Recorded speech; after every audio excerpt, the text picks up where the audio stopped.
Olá galera, professor Romero Alves, o professor de Química do seu canal no YouTube, o canal Químicos. E na aula de hoje vamos falar de introdução à química orgânica. Lembrando que no Enem, 6 a 8 questões, direta ou indiretamente, depende dos conhecimentos do aluno em química orgânica. Então vamos lá, vamos navegar por esse oceano chamado química orgânica. Inicialmente vamos falar o que é química orgânica, qual é o conceito de química orgânica. Química orgânica é a parte da química que se dedica aos compostos de carbono. Repetindo, química orgânica é a parte da química que se dedica ao estudo dos compostos de carbono. Romero, onde é que eu encontro no meu dia a dia compostos de carbono? Podemos citar os hidrocarbonetos. Romero, o que são hidrocarbonetos? Hidrocarbonetos são compostos formados só por carbono e hidrogênio. Sim, Romero, e onde é que eu encontro isso no meu dia a dia? Só no petróleo. Tá bom para vocês? Uma das fontes de energia mais utilizada atualmente pela humanidade. Podemos encontrar também compostos orgânicos, carboidratos, lipídios, proteínas, aminoácidos, só na base da vida como nós conhecemos vida. Tá bom para você? Então, já temos em mente a grande importância de se estudar os compostos de carbono. Mas cuidado, todo composto orgânico contém carbono. Mas será que todo composto com carbono é orgânico? A resposta é não. Tem compostos com carbono que são inorgânicos. Podemos citar, por exemplo, o monóxido de carbono. Lembrou, né? Você lembrou do episódio que aconteceu no ano de 2009, lá no Chile, onde uma família de turistas brasileiros morreu devido à presença do monóxido de carbono. Romero, me lembra aí, por favor, como é que o monóxido de carbono é um gás tóxico? Respirei, o oxigênio ligou-se à hemoglobina, formando a oxhemoglobina, e vai fazer o quê? Oxigenar o nosso corpo. Se tiver monóxido de carbono, essa vai ser a reação. Ao invés de formar uma ligação da hemoglobina com o oxigênio, vamos ter a formação da carboxhemoglobina, que é uma ligação muito forte entre o monóxido de carbono e a hemoglobina. Romero, quais são os sintomas? Bem, os sintomas são mal-estar, dor de cabeça, sonolência. Se você estiver em um local bem frio, evidentemente não vai ser em Teresina, né?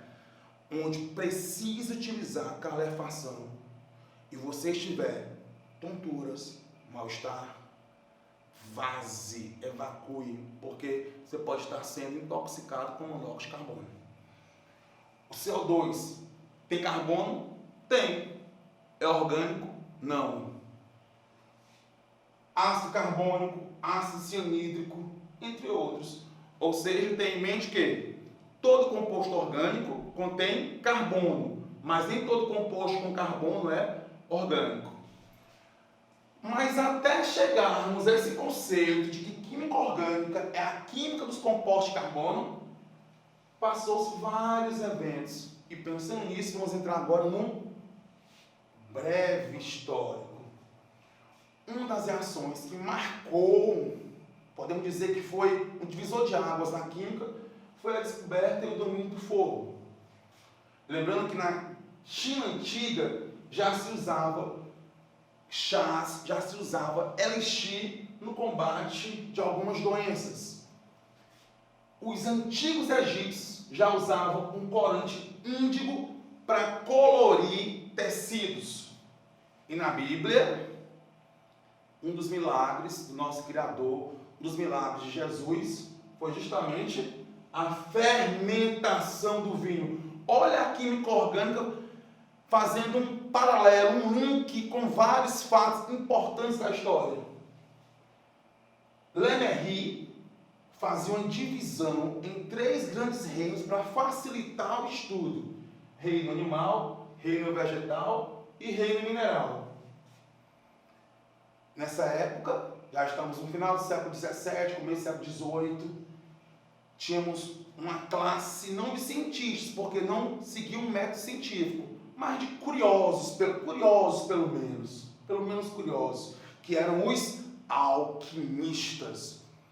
E os alquimistas tiveram um grande desenvolvimento, desenvolveram muito a química. Dentre eles podemos destacar Schiller, que conseguiu extrair o ácido tartárico da uva, conseguiu extrair o ácido cítrico do limão, dentre outras substâncias orgânicas, mas sempre tendo como fonte de matéria-prima animais e vegetais, ou seja, sempre tendo como matéria-prima seres vivos, ou seja, só se conseguia extrair compostos orgânicos de seres vivos. Depois veio Bergman para facilitar o estudo, fez uma divisão da química. Química orgânica, que seria a química dos seres vivos, e química inorgânica, que é que seria a química dos minerais. Vamos agora para o segundo tempo, onde eu vou explorar um pouquinho mais sobre esse histórico até chegar ao conceito de química orgânica. Até mais! Voltamos no nosso segundo tempo da temática Introdução à Química Orgânica. No primeiro tempo vimos o conceito de química orgânica, onde química orgânica é a parte da química que se dedica ao estudo dos compostos de carbono. Aí paramos onde? Paramos num breve histórico. E agora vamos na parte mais importante desse histórico. Lavoisier. Estamos em que época? Século XVIII. O que estava acontecendo no mundo nessa época? Mundo, entenda, Europa. Liberdade, igualdade, fraternidade são as ideias iluministas que deram base para a Revolução Francesa. Então, nessa época, destacou-se um cientista chamado Antoine Lavoisier. E Lavoisier, através de experimentos com combustão, verificou o quê? Sempre que queimava um composto orgânico,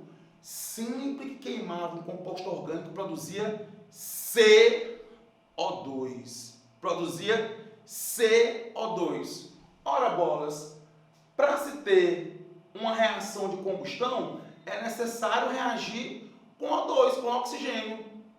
E sempre que se queimava, sempre que entrava em combustão o composto orgânico, produzia CO2. O que foi que Lavoisier concluiu? Isso mesmo que está pensando. Todos os compostos orgânicos contêm carbono. Como assim, Romero? Se toda vez que ele queimava um composto orgânico produzia CO2, e para queimar tem que ter O2, qual a conclusão? Compostos orgânicos contêm carbono. Além disso, um cientista denominado Jacob Berzelius lançou uma chamada teoria da força vital, ou teoria vitalista, que dizia que somente os seres vivos são capazes de produzir compostos orgânicos. Por que, Romero? Porque os seres vivos seriam dotados de uma força estranha, uma força mística, denominada força vital. Dotado dessa força vital, é que os seres vivos produziriam compostos orgânicos. Isso é verdade? Vocês devem estar pensando aí. Claro que não, Romero. E eu lanço um desafio para vocês. Todos vocês são drogados. Você deve estar me xingando uma hora dessa, né? Você deve estar pensando, Romero, me respeite. Eu sou drogado. Sim, vocês e eu também sou drogado. Você deve estar pensando, Romero, assume no YouTube, na internet, para todo mundo que é drogado. Sim, eu assumo que é drogado. E você, assume? Na verdade, estou me referindo, evidentemente, aos remédios. que são drogas. Onde compramos os medicamentos? Nas drogarias. E a maioria dos medicamentos são imitações de compostos que foram previamente identificados na natureza. Ou seja, produziu-se compostos orgânicos e produz-se muito anualmente em laboratórios. Aí eu pergunto, então somente os seres vivos seriam capazes de produzir compostos orgânicos? A resposta é não. Mas quem foi que percebeu isso na primeira vez? Um marco, um divisor de águas na química orgânica para conhecermos a química orgânica como conhecemos hoje, foi a síntese da ureia. A ureia foi a primeira substância orgânica sintetizada em laboratório. Quem fez isso? Frederick Wöhler. Frederick Wöhler foi o primeiro a sintetizar em laboratório um composto orgânico. De que maneira, Romério? Frederick Wöhler aqueceu, cuidado, não queimou, aqueceu um composto denominado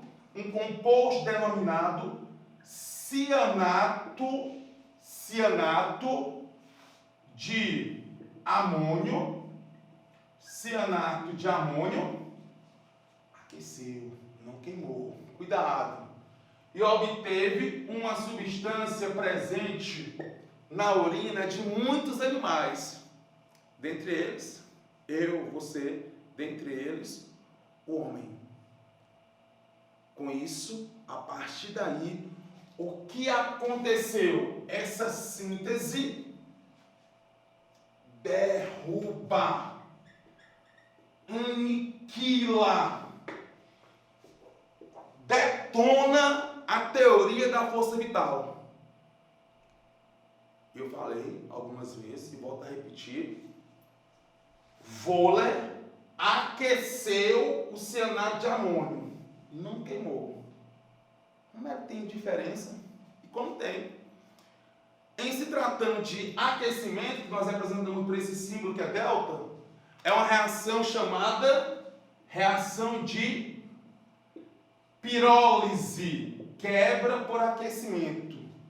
E quando se tem uma combustão, nós vamos ter, normalmente, a necessidade de termos o quê? Oxigênio, que não é um caso.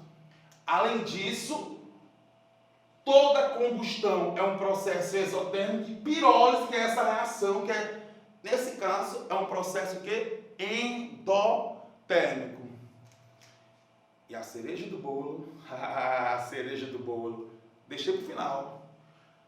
No nosso primeiro vídeo, já irei dar um conceito fundamental, um conceito importantíssimo, que você não pode esquecer. Que conceito é esse, Romério? Isômeros. Não entendi, Romério. Vamos para a síntese de Wöhler. Observe que quantos nitrogênios temos no cianato de amônio? 1, 2. E na ureia? 1, 2. Quantos hidrogênios temos no cianato de amônio? 4. E na ureia? 4. Quantos carbonos temos no cianato de amônio? 1. E na ureia? Também 1. Quantos oxigênios temos na ureia? 1. E no cianato de amônio? Também 1. Ora, temos dois compostos diferentes, com a mesma fórmula molecular. E compostos diferentes com a mesma fórmula molecular, denominamos de isômeros. Portanto, como essa reação ocorre produção de isômero, podemos dizer que se trata de uma reação de isomerização. Com isso, finalizamos o nosso primeiro vídeo, cuja temática foi Introdução à Química Orgânica. Aprendemos o conceito de química orgânica, fizemos um histórico desde a descoberta do fogo até a derrubada da teoria da força vital, através da síntese da ureia por Frederic Wohler. Aprendemos o conceito de isômeros, que são compostos diferentes com a mesma fórmula molecular, e aprendemos também que nessa síntese da ureia com a reação de pirólise, não de combustão. E é isso. Gostou do vídeo? Dê um like. Gostou do vídeo? Inscreva-se no nosso canal. Gostou do vídeo? Compartilhe conhecimento. Até porque amor e conhecimento, paradoxalmente, quanto mais se divide, só aumenta. Beijo e até a próxima.